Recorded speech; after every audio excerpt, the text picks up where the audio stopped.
Boa tarde, crianças!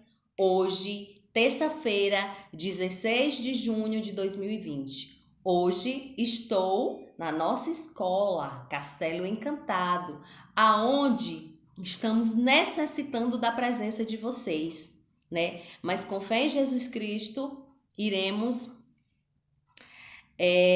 retornar, tá certo? Como foi esses dias, como foi o simulado, né? Que Deus proteja cada um de nós, viu?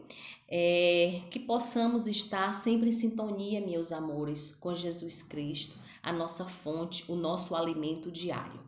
Amém? Vamos à nossa aula de história no livro, na página 65, As pessoas do meu bairro, os moradores do bairro, né? Em um bairro, as pessoas têm mais facilidade de fazer amizades e conhecer os vizinhos, que são pessoas que moram em casas ou em apartamentos ao lado, nas proximidades da nossa residência.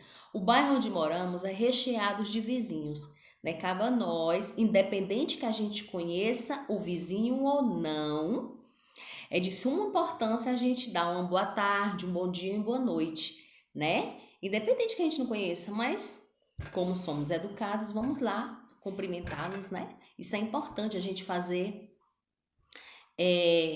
amizades com nossos vizinhos, né? Mas a amizade é o seguinte, cada um na sua casa, né? Esse é o tipo de amizade.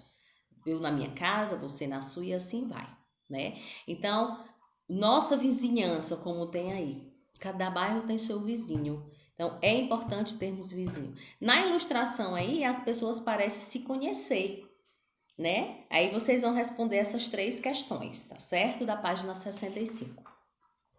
Página 66. Em lugares mais tranquilos, sem nem muito trânsito, as crianças até podem brincar na rua, mas isso atualmente está se tornando muito raro. Brincar na rua era mais comum no passado, porque havia menos carros circulando nas cidades. Atualmente, as crianças precisam tomar muito mais cuidado com os perigos das vias públicas. Elas devem estar sempre acompanhadas por adultos e obedecer às regras de trânsito, como atravessar a rua em faixa de pedestre e se orientar pelos semáforos. Como a tia Rose falou no meados de fevereiro e março, né? Que antigamente era melhor para a gente estar brincando na rua, as brincadeiras de antigamente, porque não tinha tanto perigo como tem hoje. Eu ficava até 9h30, 10 horas brincando, né?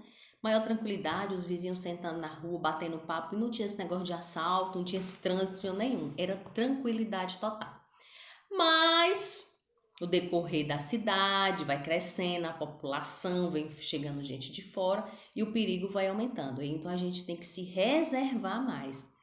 Claro que você não vai ficar só dentro de casa, criança. A gente precisa ter contato com a terra, pegar, ter anticorpos, né? Precisamos estar em contato com os vizinhos, com as crianças, fazer amizades. Em um determinado momento, seu pai vai determinar a hora que você vai estar na rua e a hora que você vai para casa, certo?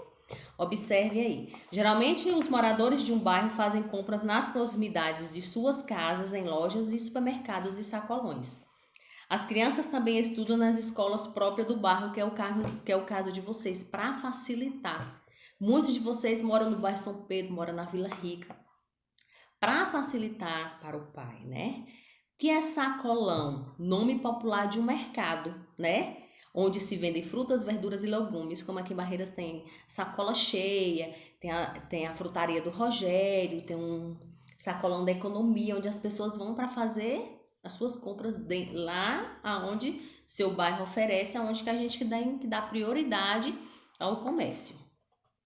Para trabalhar, entretanto, nem sempre as pessoas encontram empregos perto de suas casas e por isso precisam se deslocar para outros pontos da cidade. Para isso, usam os transportes urbanos, que são ônibus, trens ou metrô. Ou então vão em veículos públicos. Antigamente, em Barreiras era mais o quê? Bicicletas e Kombi. Sabe aquela Kombi do tio Davi, que vem pegar as crianças aqui? Então, o transporte daqui era de Kombis. Várias Kombis ali no cais de Barreiras, né? Ficavam ali. E ali era uma superlotação e levava nós, né, para o seu trabalho, para a feira, porque antigamente a feira de Barreira, gente, é ali onde é que é a Casa da Cultura ali, ó, o Centro Cultural de Barreiras, quando você estiver indo para a rua no Cais, é aquela praça ali, antigamente é a Feira de Barreiras. Hoje não. E muitas pessoas iam a pé também. Hoje é moto, é bicicleta, é carro, né? Aquele trânsito conturbado, porque a cidade cresceu, vieram pessoas de fora.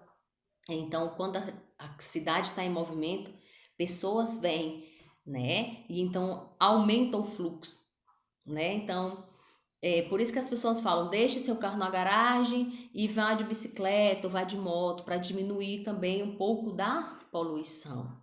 Então, era assim antigamente. Não é que a gente está vivendo ruim esses tempos, né? Que antigamente era tudo mais tranquilo e os anos agora está ficando tudo mais difícil. Então nós temos que se adaptar a esse tipo de transformação, tá certo? Aí tem a atividade de história na página 67.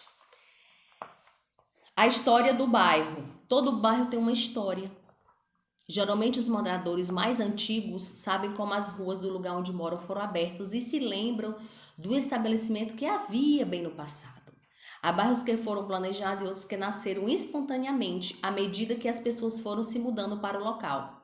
Às vezes um bairro já existe, cresce tanto que para melhorar a administração governamental divide em dois. O bairro onde você mora também tem uma história. Para descobri-la, você pode perguntar às pessoas mais velhas que moram há muitos anos nesse local.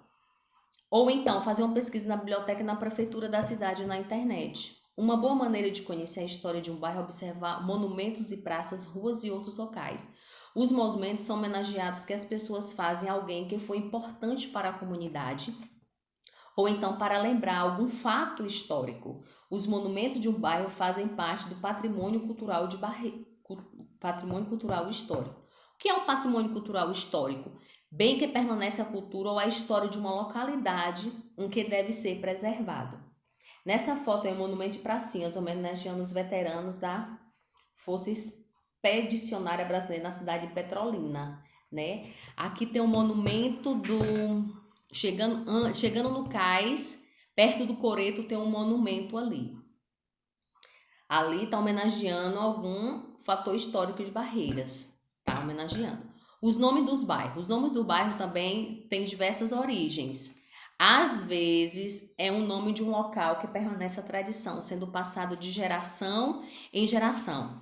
Há bairros em nomes indígenas, como os nomes de elementos de natureza, com nome de pessoas. Veja um exemplo na cidade aí, ó, de São Paulo. Jacareí no Vale, em São Paulo, havia um lugar pantanoso, cheio de lama, onde se encontravam muitos sapos. Eram tantos que se dizia que nem dava para andar para lá sem esmagá-los. Ui, que nojo! Esse lugar era chamado pela população antiga de esmaga-sapo. Esse lugar era chamado pela população antiga de esmaga-sapo. Mesmo quando a cidade cresceu e casas começaram a ser construídas, o nome permaneceu com o tempo. O pântano secou, os sapos desapareceram, as ruas foram asfaltadas e mudaram o nome de lugar para a Praça dos Três Poderes, porque ali foi construída uma praça em torno de 3 prédios públicos: a Prefeitura, a Câmara Municipal e o Tribunal de Justiça. Olha só. Em muitas cidades, tanto a brasileira quanto as de outros países, os moradores do bairro ou de uma rua têm se unido em associações que são grupos onde podem discutir os problemas que todos enfrentam, propor soluções. Um exemplo é a união dos moradores para cuidar da segurança um dos outros. As pessoas de uma rua formam um grupo em alguma rede social, pela internet, e se algum problema ocorre com uma delas, ela se avisa demais e pede ajuda. Em um grupo de ajuda é solidária. É quem tem, gente, solidária, é quem tem solidariedade em ajudar o próximo. É o que está acontecendo no mundo, né? Nós temos que ser solidário, ajudar quem está precisando neste momento, né? Por isso está tendo muitas lives, porque vocês estão arrecadando alimentos para doar para aqueles que não têm o que comprar, tá certo? E estarei passando atividade de história na página 70, 71, 72, 73. Beijos!